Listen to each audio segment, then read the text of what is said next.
keeps ignorance away. Yes, yes, yes. Funny how my face looks when I'm on ponytail and when I leave my hair down. Like yesterday, I looked so different than today. Yeah, but okay, okay. We thank God. Okay, so I'm sure you must have noticed. Okay, I just wanted let me just share one fun fact about me.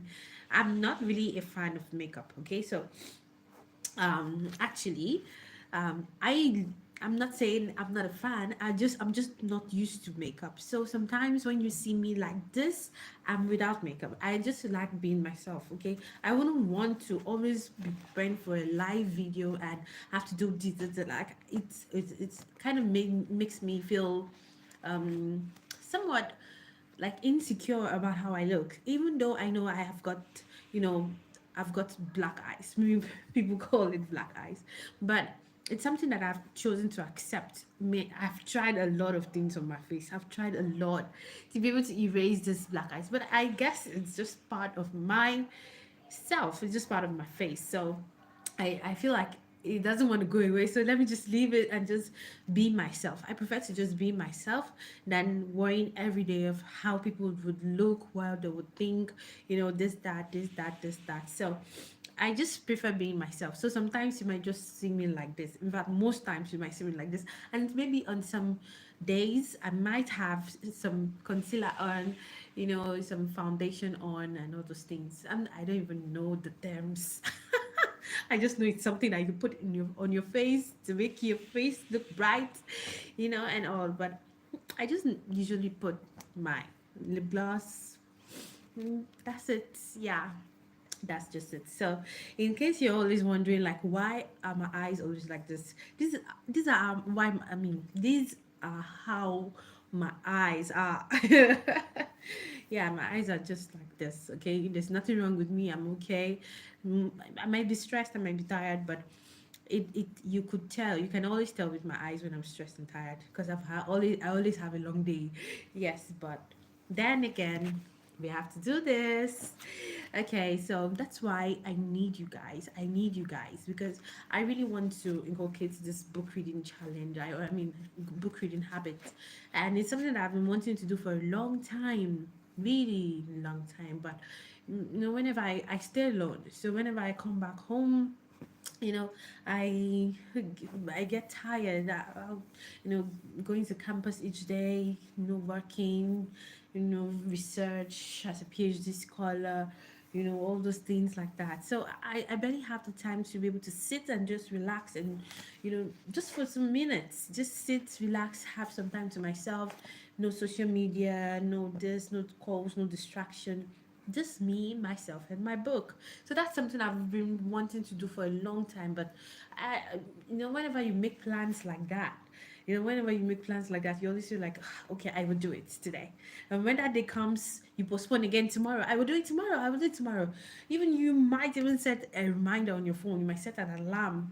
You'll be like, "Oh no, I'm too tired. I'll do it tomorrow." So you keep postponing and postponing. And before you know it, a whole year, 2 years, 3 years have passed, and you're not able to achieve that goal. So that's why I thought of doing this. Like, let me do this, because even if I do not do it as a live video, if I say, okay, I'm going to shoot a video, I'm still going to postpone on that, because when I return, I'll be tired.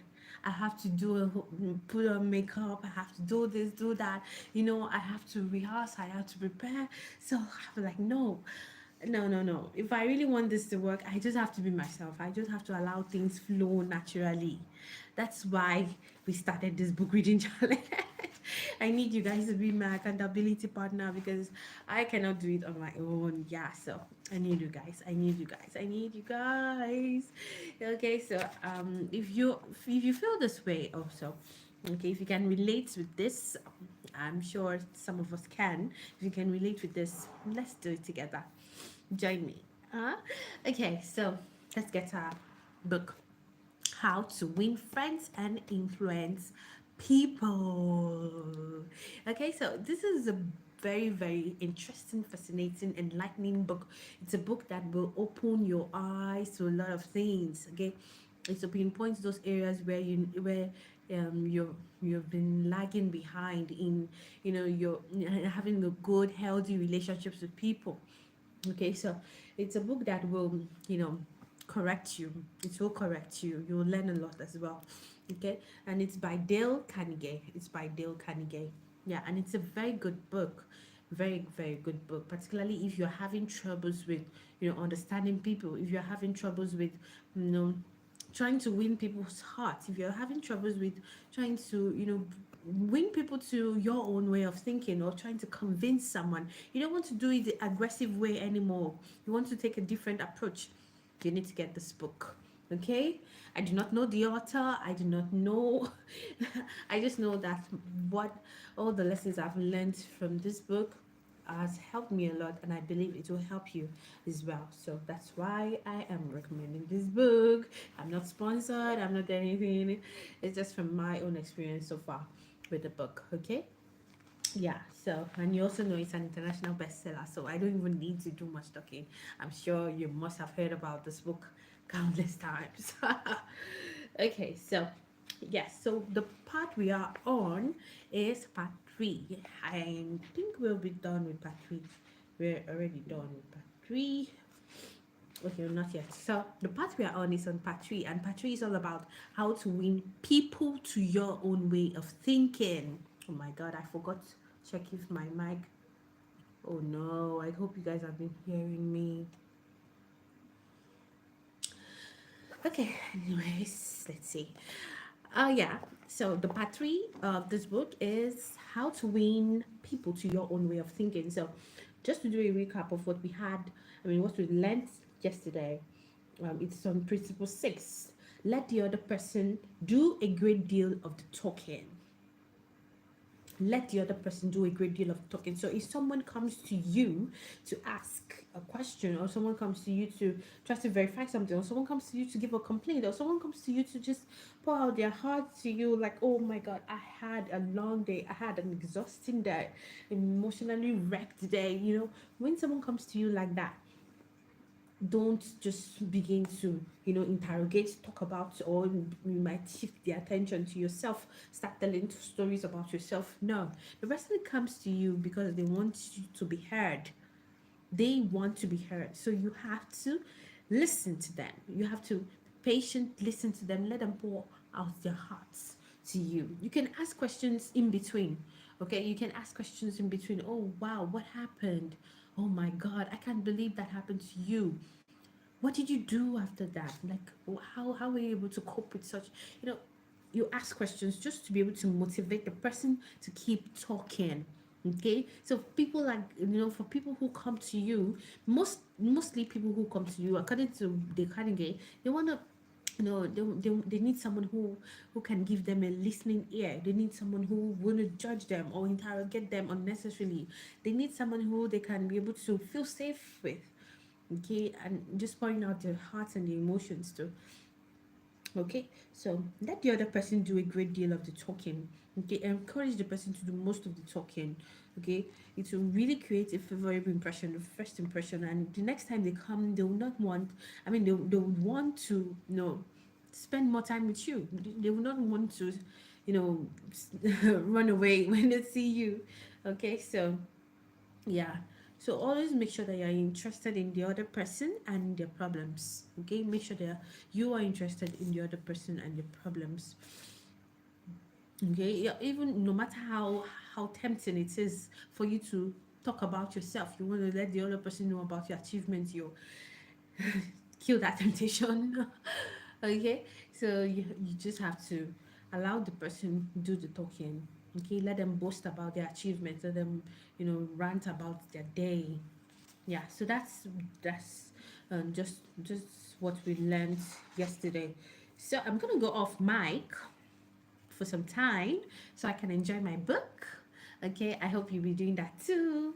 So you, like I always say, you do not need to necessarily have this book. Okay, you can have a book, you can get a book that has been crying to you silently.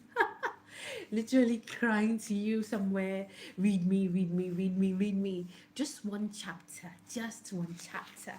You know, Just one chapter, according to our slogan, a chapter a day keeps ignorance away. Yeah, and you don't know what book reading does to your mind. It does a lot of wonders to your mind. So you have to try it out in order for you to know what it does. I'm not going to give you any spoiler alerts. Okay. So, yeah. Okay, so I'm gonna go off mic for some time and just digesting, the principle for today, and I'm going to share my reviews and my thoughts and what I've learned from the chapter. Okay, I'll talk to you soon.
Okay, I'm back. Okay, so it was a very good principle that I learned today. In fact, it's something that I don't think I've thought of before. Yeah, even though I had thought of it, it's not something that I felt like it. I could apply it, you know, to someone else. Okay, so here it is. Let the other person feel that the idea is his or hers.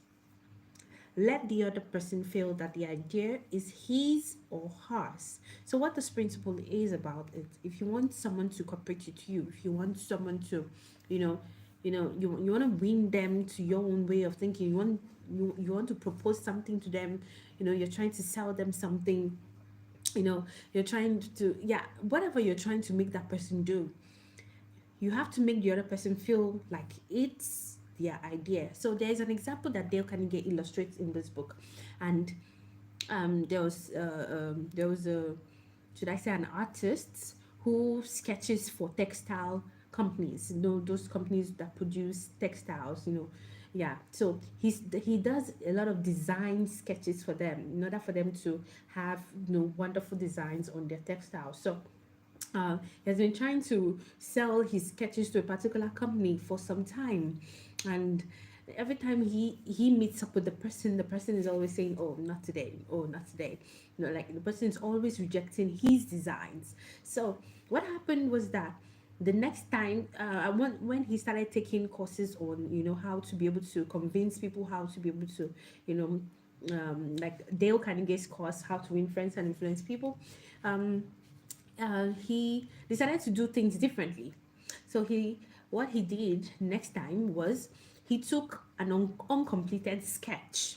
He took an uncompleted sketch of a design, of multiple, like a couple of designs. He took the uncompleted ones and he took them to, the person he was proposing, to sell the designs to. And when he took it to the person, he tried to inquire from the person, "Oh, I actually brought uncompleted designs this time, and I would really love your advice and your opinion on how to be able to make them better. Because I feel like you have a lot of experience and you've viewed so many designs all your life, and I feel like you're an expert in this. Would you like to do some finishing touches on these designs?" you know and the buyer was like, "Okay, just leave them with me, and after some days I will get in touch with you. I'll get back to you." And after some days, even the artist was surprised that he actually, the buyer actually called him. He didn't even call. The buyer actually contacted him first and was like, "Okay, I've got your sketches ready, and these are what I feel are good." And he bought the designs because he was the one who added the finishing touches. So apparently he was the owner of the sketches, so it was his idea. So I felt like that whole exercise made him feel important, that, "Oh, I was able to put in my ideas, and for you to have such ideas and to be able to have that feeling of importance, and if someone gives a good review about it, you'd be like, yeah, it's my idea, it was my idea, I did finishing touches, I added finishing touches to those things." So yeah, so doing that, when you're able to make the other person feel like it's their idea, it gives them that sense of importance, okay, that feeling of importance. Okay, so, and they are able to buy into what you're trying to sell, or you're able to win their hearts, get them. Yeah, so that's just what this chapter is about. So try to let the other person feel that the idea is theirs. Okay, let the other person feel like the idea is theirs, that it's not you coming up with the idea. Okay, so that's what the principle of this book is about. The principle of this part 3 is about. If you want to win people to your own way of thinking, let them feel like, "Oh, it is not my idea, it is your idea. You can contribute, you can contribute to the idea, and it can be yours." Okay, so, and whenever they claim that idea, do not take it away from them. Okay. You could say, oh, okay, I have a new recipe I would like to introduce to you. And even if the person is saying no, I don't think it's good, and at the end of the day the person ends up taking that recipe, owning that recipe like it's theirs, telling people that, oh, I found a new recipe. Do not take it away from them. Okay? Do not take it away from them. That is it's a sign that they're actually they found something that can give them that importance. You've given them something to crave on.